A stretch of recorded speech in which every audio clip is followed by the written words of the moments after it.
নামাজের চেয়েও, রোজার চেয়েও, দান খয়রাতের চেয়েও একটা বড় ইবাদত আছে। এটা কি আমি কি তোমাদের বলবো না?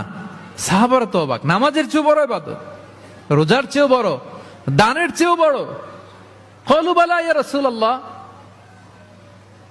সাহাবারা বললেন অবশ্যই হে নবী, হ্যাঁ আপনি বলেন সেটা কি? বিষ্ণু সাল্লাল্লাহু আলাইহি ওয়াসাল্লাম বললেন ইসলাহু যাতিল বাইন, বিবাদমান দুই গ্রুপকে মাঝখান দিয়ে যে মিলিয়ে দেয়া।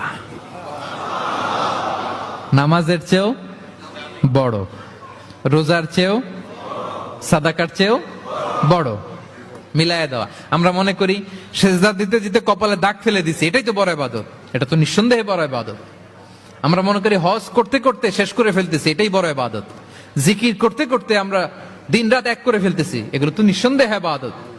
কিন্তু দুই ভাই বিবাদমান দুই গ্রুপের মধ্যে আপনি যদি মিলিয়ে দেন, এগুলো নফল রোজা, নফল দান, নফল সালাতের চেয়ে বেশি সওয়াবের কাজ। পড়েন সুবহানাল্লাহ।